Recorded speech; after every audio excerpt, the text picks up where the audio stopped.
রানীগঞ্জে Trinamool BJP সংঘর্ষ, দলীয় পতাকা টাঙানোকে কেন্দ্র করে বিবাদ, তৃণমূল বিজেপি কর্মীদের মধ্যে হাতাহাতি, সংঘর্ষে জখম বিজেপি কর্মী। আমাদের সঙ্গে রয়েছেন আমাদের প্রতিনিধি ব্রজ। এই বিষয়ে কি আপডেট রয়েছে তোমার কাছে?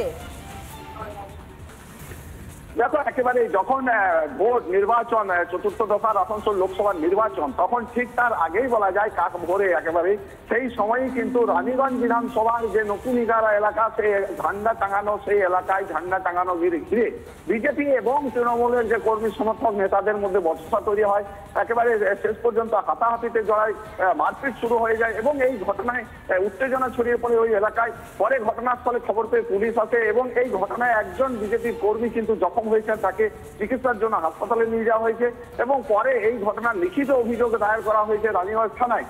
ঘটনার খবর পেয়েই সেখানে বিজেপি নেতৃত্ব, যারা জেলা নেতৃত্ব, জেলা সভাপতি সেখানে পৌঁছে যান এবং গোটা ঘটনায় কার্যত উত্তেজনা ছড়িয়ে পড়ে। ভোটের আগে একেবারে শেষ মুহূর্তে আর কিছুক্ষণের মধ্যে যেখানে ভোট, ঠিক তার আগের দিন অর্থাৎ গভীর রাতে বলা যায় যে এই ঝান্ডা টাঙানোকে ঘিরে রানীগঞ্জ বিধানসভার যে বল্লভপুর এলাকা, নতুন এগারা এলাকা, সেই এগারায় ঝান্ডা টাঙানো ঘিরে বিজেপি এবং তৃণমূল কর্মী সমর্থকদের মধ্যে কিন্তু উত্তেজনা ছড়ালো। যদিও এখন পাওয়া খবর যে এলাকা এখন পরিস্থিতি স্বাভাবিক রয়েছে এবং শান্ত রয়েছে, তবে ভোটের আগে এই ধরনের ঘটনায় কার্যত বলা যায় যে ওই এলাকায় কিন্তু বিজেপি এবং তৃণমূলের মধ্যে যে এই ধরনের সংঘর্ষ বা মারপিট বলা যাবে, তাতে কিন্তু এলাকায় চাপা উত্তেজনা যে তৈরি হয়েছে সেটা বলা যেতেই পারে। তবে একেবারে বোঝা যাচ্ছে রানীগঞ্জে সেখানে তৃণমূল বিজেপি সংঘর্ষের জেরে রীতিমতো উত্তপ্ত পরিস্থিতি। ধন্যবাদ তোমাকে ব্রজ।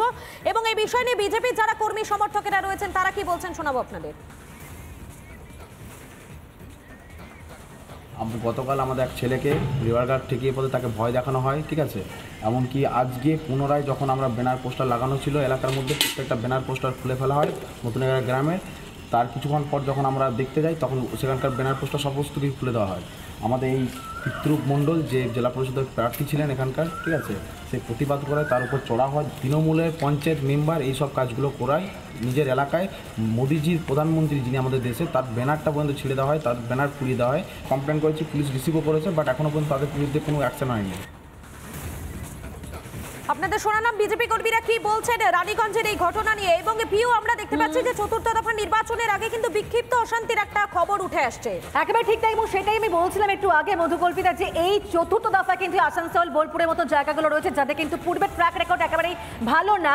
তবে এই মুহূর্তে একটু বর্ধমান পূর্বের ছবিটা আরো একবার জানবো আমরা। সন্তোষ রয়েছেন আমাদের সঙ্গে। সন্তোষ, তুমি যে কেন্দ্রে রয়েছে এই মুহূর্তে, ঠিক সেখানকার সামগ্রিক ছবিটা কেমন দেখতে পাচ্ছ?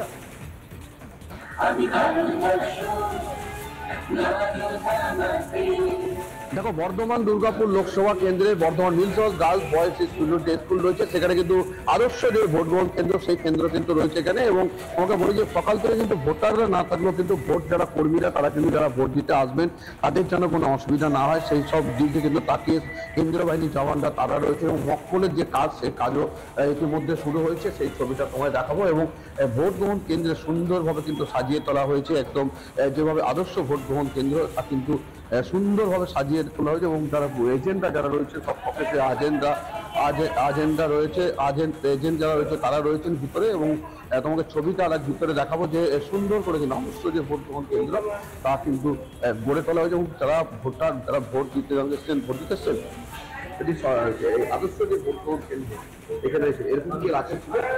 না, এই প্রথম। এর আগে এরকম ভাবে কি? না ছিল। সকাল সকাল ভোট দিতে আমাকে একটু বাইরে যেতে হবে, বাইরে, এই জন্য কলকাতায় যেতে হবে। সকাল সকাল ভোট দিতে। আরো কয়েকজন ভোটার হয়েছেন। হ্যাঁ, ভোটার সকাল সকাল।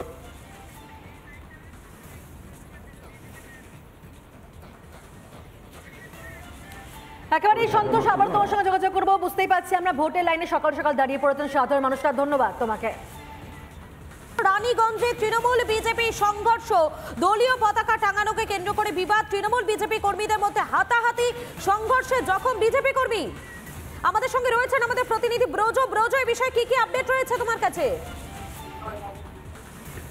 দেখো একেবারে যখন ভোট নির্বাচন চতুর্থ দফার আসানসোল লোকসভার নির্বাচন তখন ঠিক তার আগেই বলা যায় কাক ভোরে একেবারে সেই সময়ই কিন্তু রানীগঞ্জ বিধানসভার যে নকুনিগারা এলাকা সেই ঝান্ডা টাঙানো সেই এলাকায় ঝান্ডা টাঙানো ঘিরে বিজেপি এবং তৃণমূলের যে কর্মী সমর্থক নেতাদের মধ্যে বচসা তৈরি হয় একেবারে শেষ পর্যন্ত হাতাহাতিতে জড়ায় মারপিট শুরু হয়ে যায় এবং এই ঘটনায় উত্তেজনা ছড়িয়ে পড়ে ওই এলাকায়। পরে ঘটনাস্থলে খবর পেয়ে পুলিশ আসে এবং এই ঘটনায় একজন বিজেপির কর্মী কিন্তু জখম হয়েছে, তাকে চিকিৎসার জন্য হাসপাতালে নিয়ে যাওয়া হয়েছে এবং পরে এই ঘটনার লিখিত অভিযোগ দায়ের করা হয়েছে রানীগঞ্জ থানায়। ঘটনার খবর পেয়েই সেখানে বিজেপি নেতৃত্ব, যারা জেলা নেতৃত্ব, জেলা সভাপতি সেখানে পৌঁছে যান এবং গোটা ঘটনায় কার্যত উত্তেজনা ছড়িয়ে পড়ে। ভোটের আগে একেবারে শেষ মুহূর্তে আর কিছুক্ষণের মধ্যে যেখানে ভোট ঠিক তার আগের দিন অর্থাৎ গভীর রাতে বলা যায় যে এই ঝান্ডা টাঙানোকে ঘিরে রানীগঞ্জ বিধানসভার যে বল্লভপুর এলাকা নতুন এলাকা সেই 11 নতুন ঝান্ডা টাঙানো ঘিরে বিজেপি এবং তৃণমূল কর্মী সমর্থকদের মধ্যে কিন্তু উত্তেজনা ছড়ালো। যদিও এখন পাওয়া খবর যে এলাকা এখন পরিস্থিতি স্বাভাবিক রয়েছে এবং শান্ত রয়েছে, তবে ভোটের আগে এই ধরনের ঘটনায় কার্যত বলা যায় যে ওই এলাকায় কিন্তু বিজেপি এবং তৃণমূলের মধ্যে যে এই ধরনের সংঘর্ষ বা মারপিট বলা যাবে তাতে কিন্তু এলাকায় চাপা উত্তেজনা যে তৈরি হয়েছে সেটা বলা যেতেই পারে। তবে একেবারে বোঝা যাচ্ছে রানীগঞ্জে সেখানে তৃণমূল বিজেপি সংঘর্ষের জেরে রীতিমতো উত্তপ্ত পরিস্থিতি। ধন্যবাদ তোমাকে ব্রজ। এবং এই বিষয় নিয়ে বিজেপির যারা কর্মী সমর্থকেরা রয়েছেন তারা কি বলছেন শোনাবো আপনাদের। গতকাল আমাদের এক ছেলেকে রিভার গার্ড ঠেকিয়ে পড়ে তাকে ভয় দেখানো হয়, ঠিক আছে। এমনকি আজকে পুনরায় যখন আমরা ব্যানার পোস্টার লাগানো ছিল এলাকার মধ্যে প্রত্যেকটা ব্যানার পোস্টার খুলে ফেলা হয় নতুনগড়া গ্রামে। তার কিছুক্ষণ পর যখন আমরা দেখতে যাই তখন সেখানকার ব্যানার পোস্টার সমস্ত কিছু খুলে দেওয়া হয়।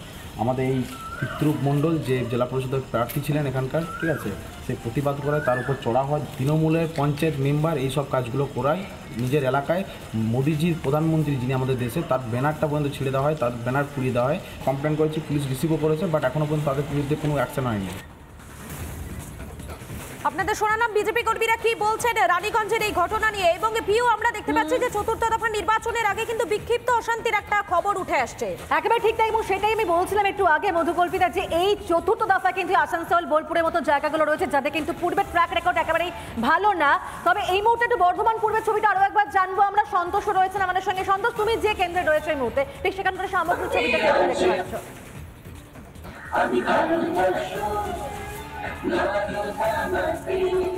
দেখো, বর্ধমান দুর্গাপুর লোকসভা কেন্দ্রে বর্ধমান নিলসজ গার্লস বয়েজ স্কুল রয়েছে, সেখানে কিন্তু আদর্শ যে ভোট গ্রহণ কেন্দ্র সেই কেন্দ্র কিন্তু রয়েছে এখানে। এবং আমাকে বলি যে সকাল থেকে কিন্তু ভোটাররা না থাকলেও কিন্তু ভোট যারা কর্মীরা তারা কিন্তু যারা ভোট দিতে আসবেন তাদের যেন কোনো অসুবিধা না হয় সেই সব দিকে কিন্তু তাকিয়ে কেন্দ্রীয় বাহিনীর জওয়ানরা তারা রয়েছে। এবং মক্কলের যে কাজ সেই কাজও ইতিমধ্যে শুরু হয়েছে, সেই ছবিটা তোমায় দেখাবো। এবং ভোট গ্রহণ কেন্দ্রে সুন্দরভাবে কিন্তু সাজিয়ে তোলা হয়েছে, একদম যেভাবে আদর্শ ভোট গ্রহণ কেন্দ্র তা কিন্তু সুন্দরভাবে সাজিয়ে তোলা হয়েছে। এবং যারা এজেন্টরা যারা রয়েছে সব অফিসে এজেন্টরা রয়েছে, এজেন্ট যারা রয়েছে তারা রয়েছেন ভিতরে। এবং তোমাকে ছবিটা আর ভিতরে দেখাবো যে সুন্দর করে কিন্তু অবশ্য যে ভোট গ্রহণ কেন্দ্র তা কিন্তু গড়ে তোলা হয়েছে। এবং যারা ভোটার যারা ভোট দিতে এসছেন এটি আদর্শ যে ভোট গ্রহণ কেন্দ্র এখানে এরকম কি আছে?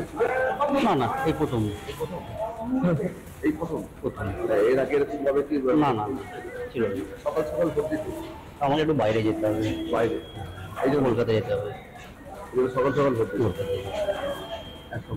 আরো কয়েকজন ভোটার হয়েছেন হ্যাঁ ভোটার সকাল